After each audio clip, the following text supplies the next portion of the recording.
جن کو western culture کا الزام تھا وہ تو روڈ پر آ گئے اور جو ہے وہ تو سڑکوں پر آ گئے، مدرسے والے ابھی تک اپنے خول سے باہر نہیں نکل رہے ہیں۔ یہ ایک صاف صریح طور پر متاثر کرنے والا الزام اہل مدارس پر آ رہا ہے، تو ان کو بتانے کی ضرورت ہے کہ باطل اور دشمن کا ٹارگٹ کالج اور یونیورسٹی نہیں ہے۔ وہ کسی بھی حال میں ملک کے کالج یونیورسٹی پر ہاتھ نہیں رکھیں گے، ان کو بند نہیں کروائیں گے، ان کو تو چلنا ہے، ان کا ٹارگٹ مدارس ہے۔ اگر مدرسے والے اتھل پتھل ہوتے ہیں تو وہ یہ بتانا چاہیں گے کہ دیکھو ہم کہتے تھے کہ اہل مدارس جو ہے ٹیررزم کا کام کرتے ہیں، کہ سیاسی قائدین خود وہاں کے وزیر اعلیٰ نے شام ہی کو اپنے ٹویٹ کے ذریعے سے ان قوانین کے بارے میں کھل کر صاف، جو آندھرا کے وزیر اعلیٰ ہیں، سی ایم ہیں، انہوں نے کہا کہ آنے والے بجٹ اجلاس میں اسمبلی میں ہم اس قانون کو رد کرنے کا ریزولوشن پاس کریں گے، اور ہم زندہ قوم ہیں، زندہ قومیں حالات کا مقابلہ کرتی ہیں، اس لیے ہم لوگ جو ہے مایوسی میں ہرگز نہ جائیں اور نہ جانے دیں۔ یہ علماء کی اور عمائدین کی خاص طور پر قوم کے جو زعماء ہیں، ذمہ دار ہیں، ان کی ذمہ داری بنتی ہے۔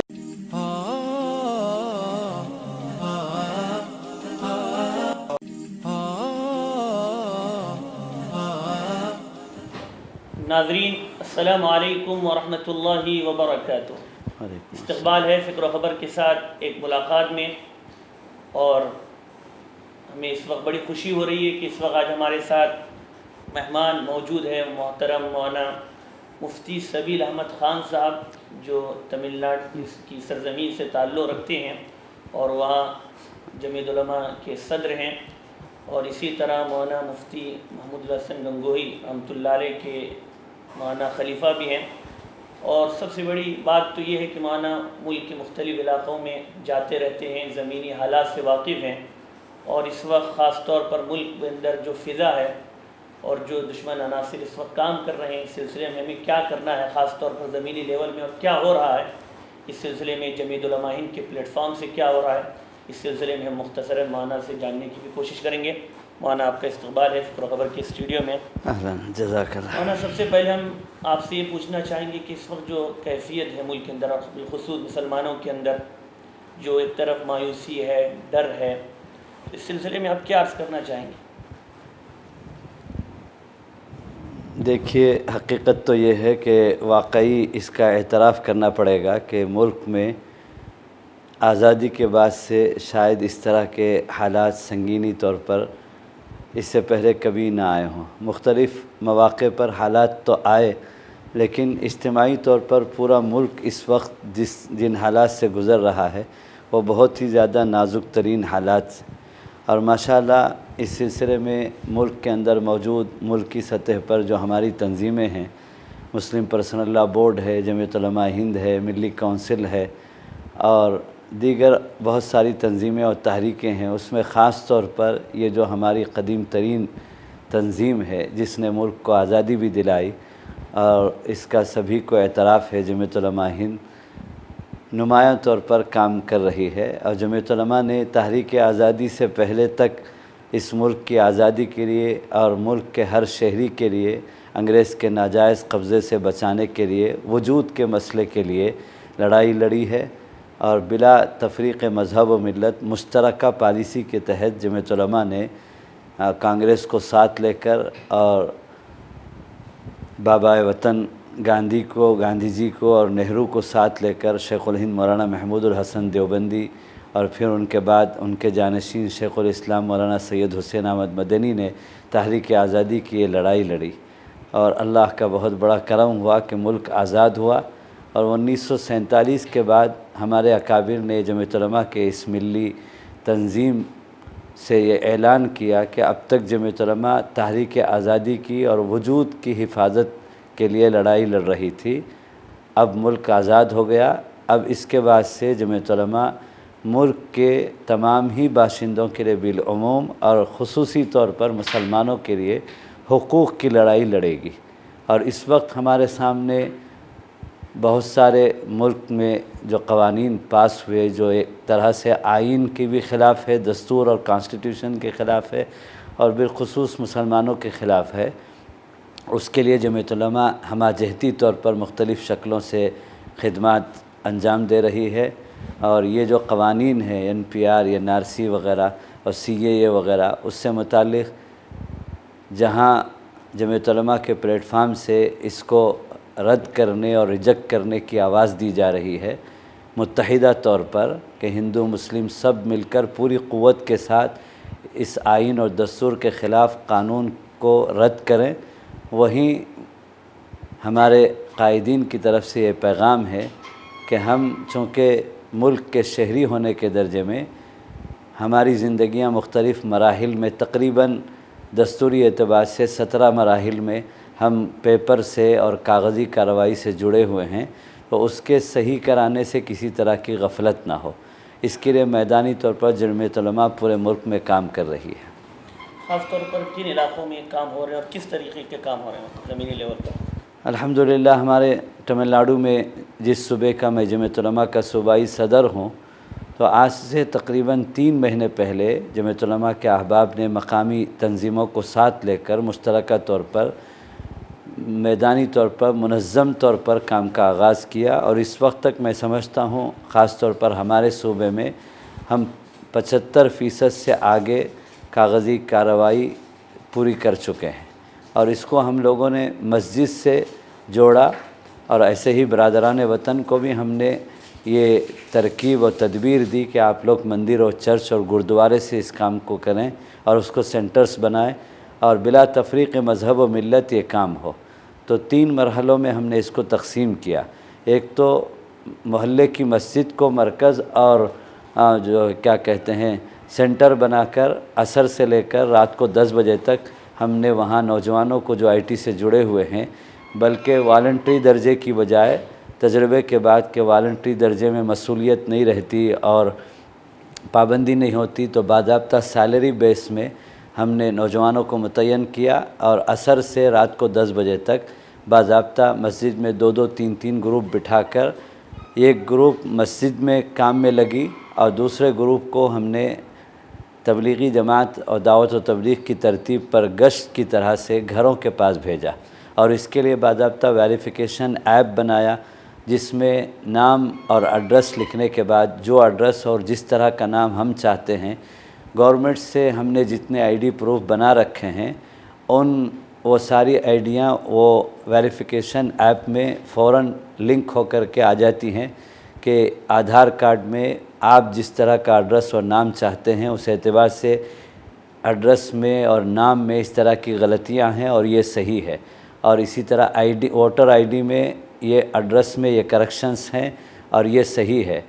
ڈرائیونگ لائسنس میں ایڈریس میں یہ غلطیاں ہیں اور نام میں یہ غلطی ہے۔ لال اور نیلے رنگ کے ذریعے سے رانگ اور رائٹ کی نشاندہی ویریفیکیشن ایپ میں ہو گئی۔ تو اگلا مرحلہ پھر کریکشن کا ہوا، تو ہم نے گوگل سے اور یوٹیوب سے تمام آئیڈینٹیفیکیشن کے کریکشن اور نیو ID بنانے کے جو ایپ ہیں ان کو لوڈ کر کے اس کے ذریعے سے کریکشن کو کریکشن کروایا اور نئے کو نئے بنوانے کے کارروائی کیے۔ تو تجربہ یہ ہوا کہ 75% کام والنٹری درجے میں ہم خود کر سکتے ہیں، اور آخری مرحلے میں ہم اس کو گورنمنٹ کا جو اس کا ڈپارٹمنٹ ہوتا ہے وہاں ہم بھجوا دیتے ہیں، تو تھوڑی ہی دیر میں ایکسیپٹیشن کا میسیج آتا ہے کہ آپ کے کریکشنز ہمارے پاس پہنچ گئے، اور ایک کوڈ ہم کو دیتے ہیں کہ 1 ہفتے کے بعد پھر ایک میسیج آپ کو آئے گا، اور اس میسیج کے آنے کے بعد اس کوڈ کے ذریعے سے آپ اپنا سارے کریکشنز پیپر نکال لیں، پرنٹ نکال لیں۔ پھر اس کے بعد باضابطہ پوسٹل ایڈریس کے ذریعے سے گورنمنٹ کی طرف سے اس کا اصلی جو کارڈ ہوتا ہے آدھار کارڈ یا ووٹر ID یہ سب جو اصل ہوتا ہے وہ پوسٹ کے ذریعے سے پہنچتا ہے۔ تو ان مراحل سے ایک مرحلہ تو محلے کا ہوا، دوسرا مرحلہ شہر کے ہر شہر میں تقریباً اطراف و اکناف میں وہ سلمس ہوتے ہیں اور ہمارے اوپر ان کا حق ہے، اور وہ اس طرح کی بیداری نہیں رکھتے ہیں اور زیادہ خطرے میں وہ ہیں، تو لہٰذا وہاں بھی بلا تفریق مذہب و ملت تمام مذاہب کو یہ خدمات پیش کرتے ہوئے ہم نوجوانوں کی ٹیم لے کر وہاں پہنچے ہیں، اور پھر جہد الحصیر کے درجے میں گلیوں میں ہی کیمپ لگا کر ان کو گھروں سے نکال کر ان کے کاغذات صحیح کروائے، اور تیسرے مرحلے میں ہر بڑے شہر کے اطراف میں داخل ہونے والے جتنے راستوں میں قریہ آتے ہیں وہاں قریوں میں پہنچ کر قریے کے عوام کو وہاں بھی بلا تفریق مذہب و ملت تمام مذہب والوں کو ہماری خدمات ہم نے پیش کیا۔ تو اس طرح تقریباً ایمرجنسی درجے میں 3 مہینے سے مسلسل کام ہو رہا ہے ہنگامی سطح پر، تو ایک نتیجے پر ہم اطمینان کے درجے میں پہنچ چکے ہیں الحمدللہ۔ یہ ترتیب ہر جگہ ہونی چاہیے، اور میں جگہ جگہ جاتا ہوں تو اس کی تحریک کرتا ہوں، تو بیداری آ رہی ہے اور لوگ کر رہے ہیں دیر سویر ہی صحیح، اور یہ کام کر لینا چاہیے۔ قانون کو ہم ریجیکٹ کریں گے، یہ قانون اس طرح کے شرائط فاسدہ اور فرتوت درجے میں دستور اور آئین کے خلاف ہوتے ہوئے ملک میں نافذ ہونے کو ہرگز قبول نہیں کیا جائے گا۔ لیکن اس کے ساتھ ساتھ ہماری زندگیاں پیپر سے جڑے ہوئے ہیں، تو ہم کو پیپر صحیح کرنے میں کسی طرح کی غفلت نہیں ہونی چاہیے۔ مولانا آپ نے بھی جن کاموں کا تذکرہ کیا، کیا ہے ملک کے دوسرے صوبوں میں بھی یہ کام ہو رہے ہیں جمعیت کے پلیٹ فارم سے، یا وہاں بھی اس طرح کے کام کا آغاز نہیں ہوا؟ ابھی اطلاعات مل رہی ہیں کہ یو پی بہار کے اندر بھی جو ہے یونٹیں جو اضلاع کی ہیں وہ اس طرح کا کام شروع کر رہے ہیں، وہ ہم سے رابطہ کر رہے ہیں اور ہم ان کی رہبری کر رہے ہیں۔ اسی طرح حیدرآباد میں مولانا خالد سیف اللہ صاحب رحمانی دامت برکاتہم بار بار اپنے پیغام میں پبلک کو اس طرف متوجہ کر رہے ہیں، اور ایک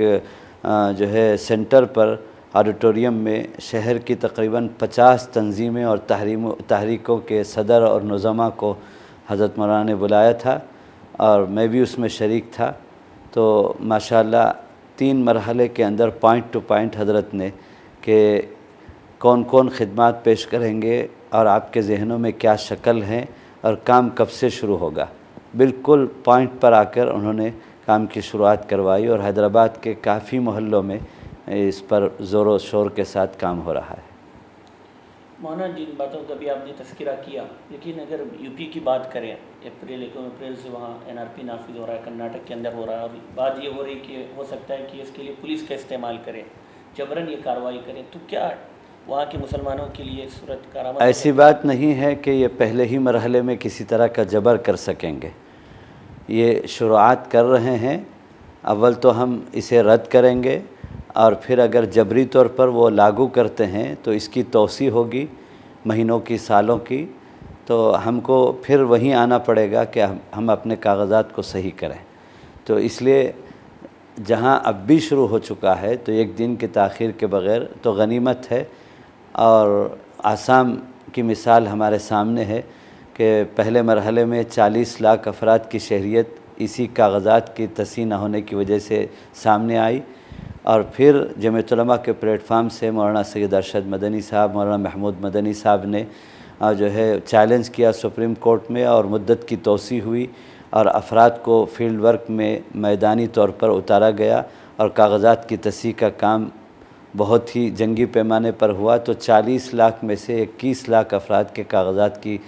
تصحیح ہو گئی، اور ان کی شہریت کو حکومت نے تسلیم کیا، دوبارہ فہرست جاری کی، اور وہ 19 لاکھ اس وقت رہ گئے ہیں۔ اور ان کے بارے میں بھی صدر محترم مولانا سید ارشد مدنی صاحب کی طرف سے بلا تفریق مذہب و ملت، اس میں 4 لاکھ مسلمان ہیں اور 15 لاکھ ہندو ہیں، دیگر مذاہب سے ان کا تعلق ہے۔ اس استثناء کے بغیر حضرت نے پھر سے اپنی خدمت پیش کی ہے کہ ان کے بارے میں پھر سے اوپر لیول میں اور جہاں جہاں گنجائش ان کے کاغذات کی تصحیح کی ہیں اس کو استعمال کریں گے، اور آخری دم تک یہ جنگ لڑی جائے گی۔ مولانا آپ نے ہمارے ناظرین کو بہت سی معلومات فراہم کی، خاص طور پر جمعیت علماء ہند کے تعلق سے اس وقت زمینی لیول پر کیا کام ہو رہا ہے، لیکن ایک اہم سوال یہ ہے اسی کے تعلق سے، آپ چونکہ ایک صوبائی صدر بھی ہیں، کہ اس وقت خاص طور پر ہمارے مسلمان بھائیوں کے اندر ایک بڑی بے چینی یہ ہے کہ اپنے قائدین کے تعلق سے ان کا سوشل میڈیا پر اور اس طرح ملاقاتوں پر یہی کہنا رہتا ہے کہ اس وقت ہمارے قائدین خاموش ہیں، انہیں ہٹنا چاہیے اور نوجوانوں کو قیادت سنبھالنی چاہیے۔ ایک بدگمانی اس وقت بہت پھیلائی بھی جا رہی ہے اور پھیل بھی رہی ہے، تو اس سلسلے میں آپ کا کیا رہنمائی کریں گے؟ میں تو اس سلسلے میں سمجھتا ہوں کہ ایک غلط فہمی ہے، اور صحیح طور سے رہبری نہ ہونے کی وجہ سے، اور پھر رابطہ قائدین اور عوام کے درمیان میں منقطع ہے، تو اس وجہ سے غلط فہمی پیدا ہو رہی ہے۔ ورنہ ہم لوگ اپنے بڑوں کے پاس جاتے ہیں، چاہے وہ جمعیت علماء ہو، پرسنل لاء بورڈ ہو، ملی کونسل ہو، یا جماعت اسلامی ہو، یا دیگر تنظیمیں ہوں، تو سب اوپر لیول میں ماشاءاللہ میں سمجھتا ہوں کہ یہ جتنے ہماری تنظیمیں ہیں اس کے جو بڑے ہیں، صدور ہیں اور اسی طرح سے نظما ہیں، وہ آپس میں بیٹھ رہے ہیں اور ملک کے حالات پر ان کا آپس میں تبادلہ خیال ہو رہا ہے۔ اور ابھی جمعیت علماء کی کل ہند منتظمہ کا اجلاس، جس میں تقریباً 5000 ارکان منتظمہ جمع ہوئے تھے بمبئی میں، سابو صدیق سرائے میں، حج ہاؤس میں، تو میں بھی وہاں شریک تھا۔ عاملہ بھی ہوئی اور پھر منتظمہ 2 روز کی ہوئی، تو وہاں بھی اس نتیجے پر پہنچے کہ حضرت نے، صدر محترم نے، مولانا ارشد صاحب نے اعلان کیا کہ اب میں پورے ملک میں جاؤں گا، اور اس کی شروعات حضرت نے کر دی آندھرا اور تلنگانہ میں۔ گزشتہ ہفتہ حضرت تشریف لائے تھے کہ عمومی جلسے جتنے ہونے تھے ہو گئے اور ہو رہے ہیں اور ہونے چاہیے، لیکن اس وقت کرنے کا کام یہ ہے، حضرت نے فرمایا، مولانا سید ارشد صاحب نے، صدر محترم نے، اور اس کی شروعات آندھرا اور تلنگانہ سے کی کہ حضرت پہنچے اور صوبے کے اندر جتنی سیاسی، سماجی، مذہبی تنظیمیں ہیں ان کے قائدین کو ایک جگہ بٹھایا اور ان کے ساتھ تبادلہ خیال ہوئی، ہر ایک کو موقع دیا گیا اور سب نے اپنے رائے کا اظہار کیا، پھر ایک نتیجے پر سب کا اتفاق ہوا، اور پھر اس نشست کے بعد فوری طور پر پریس کانفرنس کے ذریعے سے عوام کو پیغام دیا جا رہا ہے کہ ہم کو کیا کرنا چاہیے۔ وہ یہی پیغام ہے کہ ہم جوش میں آ کر کوئی غلط کام غفلت والا نہ کریں، بلکہ جو بھی ہم کام کریں گے وہ متحدہ کریں اور ایک جٹ ہو کر کریں، اور جو اوپر سے کہا جا رہا ہے اس کے مطابق کریں، اور جہاں متحدہ طور پر ریجیکٹ کریں گے وہیں اپنے کاغذات کی اور پیپر ورکس کی تصحیح کا کام ہم کریں۔ اس طرح مانا تمام قائد، آپ نے جیسے کہ ایک اہم بات کی طرف رہنمائی کی اور ذکر کیا آپ نے کہ قائدین اور عوام کا رشتہ جیسے ہونا چاہیے ویسا عام رشتہ استوار نہیں ہو رہا، اور اس کی وجہ سے یہ غلط فہمیاں پھیل رہی ہے۔ تو جیسے مولانا ارشد مدنی صاحب نے اس کی طرف اقدام کیا ہے، تو دوسرے قائدین کو بھی اس سلسلے میں آگے بڑھ کر جو دوری ہے عوام سے اور ان تک بات نہیں پہنچ رہی ہے کہ کوششیں ہو رہی ہے، تو ان تک بھی پہنچنی چاہیے۔ مولانا ارشد صاحب کی طرف سے جو اقدام یہ ہے، یہ سب قائدین سے مشورے کے بعد ہی حضرت آگے بڑھے ہیں، اور صوبائی سطح پر خود حضرت صدر محترم پہنچ کر مقامی طور پر ساری ہی تنظیموں کا اشتراک کے ساتھ یہ اقدام ہو رہا ہے۔ کسی تنظیم کو نہیں چھوڑا جا رہا ہے۔ مقامی طور پر صوبائی سطح میں جتنی تنظیمیں ملکی ہیں، ان کی جو صوبائی شاخیں اور یونٹیں ہیں، ان کو ایک پلیٹ فارم پر لا کر متحدہ طور پر ہی یہ پیغام امت کو پہنچایا جا رہا ہے۔ وہ جو شکایت ہے عوام کی طرف سے کہ ہم کو اوپری سطح سے، مرکزی طور پر قائدین کی طرف سے کوئی پیغام نہیں مل رہا ہے، یہ اسی کا سدباب ہے اور اسی کا جواب ہے، اور اسی کے لیے یہ اقدام حضرت کی طرف سے ہے، اور ماشاءاللہ اس سے بڑا فائدہ ہوا۔ ایک تو فائدہ یہ ہوا کہ سیاسی قائدین، خود وہاں کے وزیر اعلیٰ نے شام ہی کو اپنے ٹویٹ کے ذریعے سے ان قوانین کے بارے میں کھل کر صاف، جو آندھرا کے وزیر اعلیٰ ہیں، سی ایم ہیں، انہوں نے کہا کہ آنے والے بجٹ اجلاس میں اسمبلی میں ہم اس قانون کو رد کرنے کا ریزولوشن پاس کریں گے، اور اوپری سطح پر انہوں نے رابطہ کیا مرکز سے، ہوم منسٹری سے، اور پھر یہ بھی اعلان کیا کہ مسلمانوں کے خلاف کوئی کام اپنے صوبے کے اندر ہم ہونے نہیں دیں گے جس سے بالراس مسلمانوں پر کوئی زد آئے۔ اس سلسلے میں ہم مختصراً ہمارے ناظرین کو کیا پیغام دینا چاہیں گے اس وقت؟ میں تو تمام اکابر سے، چونکہ میرا تعلق ہے، تو اس لیے سب کی طرف سے یہ جو شکایت ہے کہ قائدین کی طرف سے پیغام نہیں ملتا، چاہے وہ اہل مدارس ہوں، چاہے وہ اہل تنظیم ہوں، اہل تحریک ہوں، یا اہل جمعیت ہوں، یا اہل خانقاہ ہوں، یا اہل دعوت ہوں، تو تمام ہی ہمارے مسلمانوں کے درمیان کے جو دعوتی، ملی اور سماجی شعبے ہیں، ان کے تمام قائدین کا پیغام مشترک طور پر جو ہے میں کس کس کا کیا پیغام ہے اس کی وضاحت کے بغیر مشترکہ طور پر آج کل میں جہاں بھی جا رہا ہوں 6 نمبرات کی شکل میں پیش کر رہا ہوں۔ سب سے پہلی بات قدر مشترک کے درجے میں سب اکابر کی طرف سے آ رہی ہے، خاص طور پر مسلمانوں میں رجوع اللہ اور توبہ اور جو ہے کیا کہتے ہیں ان چیزوں کی طرف اور اعمال کی طرف آنے کے لیے تحریک کے درجے میں، مشن کے درجے میں اس کو چلایا جائے۔ ہر طبقے میں چلایا جائے کہ لوگ گناہوں سے باز آئیں اور مسجدوں کو آباد کریں اور دعاؤں کی مقدار کو بڑھائیں اور رجوع اللہ ہوں اور آپ صلی اللہ علیہ وسلم کی سنتیں اور شعائر کو اپنائیں۔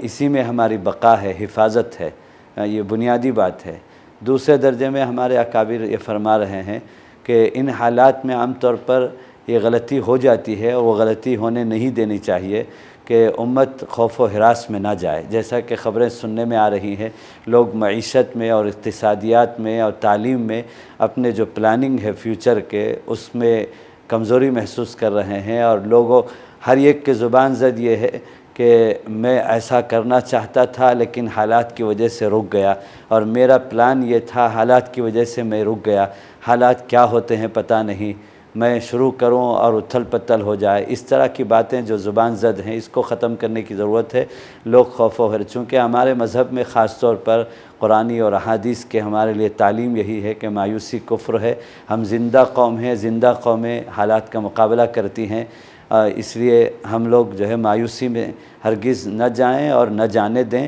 یہ علماء کی اور عمائدین کی خاص طور پر قوم کے جو زعماء ہیں، ذمہ دار ہیں، ان کی ذمہ داری بنتی ہے کہ اپنے طبقات کو مایوسی سے نکالیں، خوف و ہراس میں جانے نہ دیں۔ اور تیسرے درجے میں یہی کاغذات کی تصحیح کا کام، اور اس کے لیے باضابطہ جیسے میں نے اپنے صوبے کے تجربات کو پیش کیا، پلاننگ کے تحت میں جتنا وقت ابھی بھی باقی ہے اس کو استعمال کر کے نا امید ہوئے بغیر کاغذی کارروائی کے تصحیح کا کام شروع کر دیا جائے۔ اور چوتھا کام یہ ہے کہ ایک ان حالات میں ضمنی طور پر ایک کام میڈیا کے ذریعے سے نظر آ رہا ہے کہ امت کے عوام کو امت کے خواص سے، قائدین سے، علماء سے بدظن کر دیا جائے، اور اہل مدارس سے صاف اس طرح سے میڈیا میں بات آ رہی ہے کہ کالج اور یونیورسٹی کے نوجوان جن کو ویسٹرن کلچر کا الزام تھا وہ تو روڈ پر آ گئے، اور جو ہے وہ تو سڑکوں پر آ گئے، مدرسے والے ابھی تک اپنے خول سے باہر نہیں نکل رہے ہیں۔ یہ ایک صاف صریح طور پر متاثر کرنے والا الزام اہل مدارس پر آ رہا ہے، تو ان کو بتانے کی ضرورت ہے کہ باطل اور دشمن کا ٹارگٹ کالج اور یونیورسٹی نہیں ہے۔ وہ کسی بھی حال میں ملک کے کالج یونیورسٹی پر ہاتھ نہیں رکھیں گے، ان کو بند نہیں کروائیں گے، ان کو تو چلنا ہے، ان کا ٹارگٹ مدارس ہے۔ اگر مدرسے والے اتھل پتل ہوتے ہیں تو وہ یہ بتانا چاہیں گے کہ دیکھو ہم کہتے تھے کہ اہل مدارس جو ہے ٹیررزم کا کام کرتے ہیں، ہم جو کہتے تھے وہ سچ ہو گیا، اور امت کا مذہب اور دین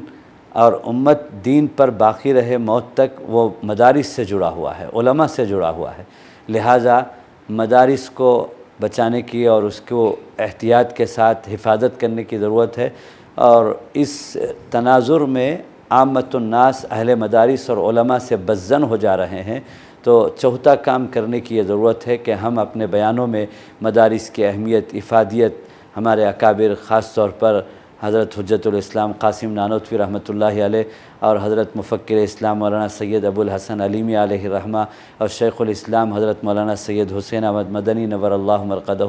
شیخ الحدیث مولانا زکریا صاحب، جنہوں نے زندگیاں کھپا کر بر اعظم ایشیا میں اور عرب و عجم میں مدارس کی جو تحریک چلائی، آج لاکھوں لاکھ مدرسے جو نظر آ رہے ہیں، جس کی وجہ سے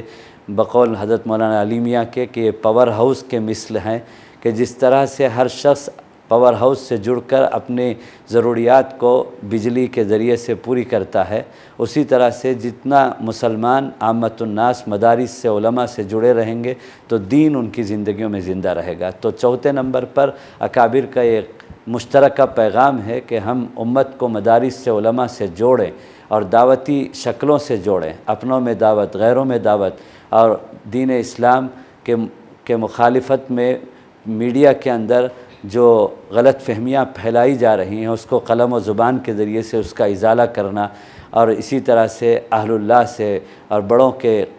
زیر نگرانی زندگی گزارنے کا جو نسخہ ہے، زیر قیادت، اس کا فروغ کیا جائے۔ پانچویں درجے میں یہ ہمارے اکابر کا مشترکہ پیغام ہے کہ ہمارے نوجوان طبقے کو خاص طور پر ینگسٹرز جن کو کہتے ہیں، سنبھالنے کی ضرورت ہے کہ جیسے جیسے اس کے نفاذ کا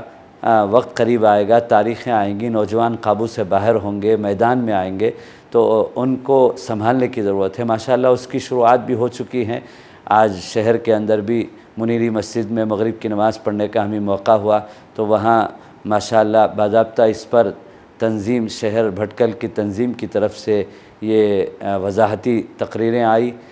کہ جو ہے نوجوانوں کی ٹیم بنائی جائے ہر محلے کے اندر۔ کل بنگلور میں بھی بسم اللہ نگر میں میرا قیام تھا، پتہ چلا کہ وہاں کی 26 مسجدیں ہیں، ان کا فیڈریشن بن گیا ہے اور ہر مسجد کو لے کر 100 نوجوانوں کی ایک ٹیم بن رہی ہے جو ان تاریخوں کے ساتھ ہی میدان پر حرکت میں آئیں گے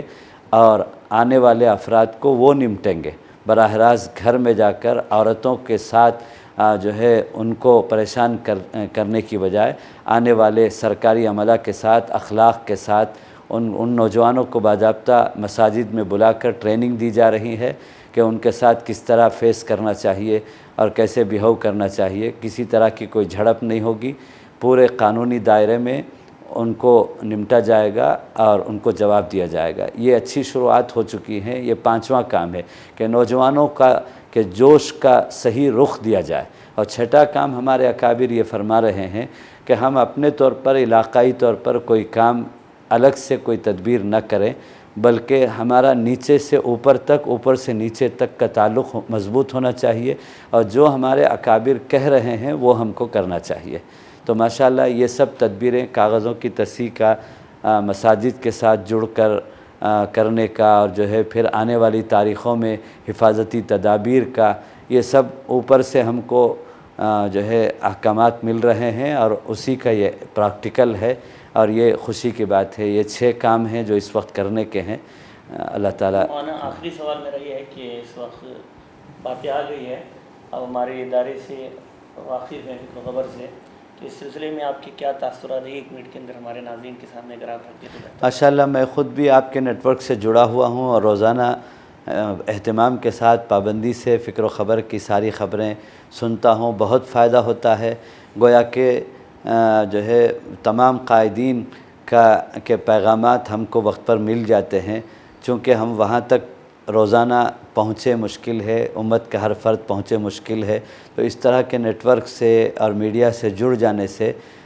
ہم کو بر وقت اپنی جگہ پر رہبری ہو جاتی ہے اور کام کرنے کا حوصلہ ملتا ہے۔ میں اس کے لیے مبارکبادی دیتا ہوں فکر و خبر کے تمام عملہ کو کہ ایک بہت بڑا کام، بہت بڑی ذمہ داری وہ نبھا رہے ہیں۔ اللہ تعالیٰ نصرت فرمائے، قبول فرمائے۔ ناظرین، تو آپ لوگوں نے سنا کہ عوام اور علماء کی دوری اور ہمارے قائدین سے عوام کا دور ہونا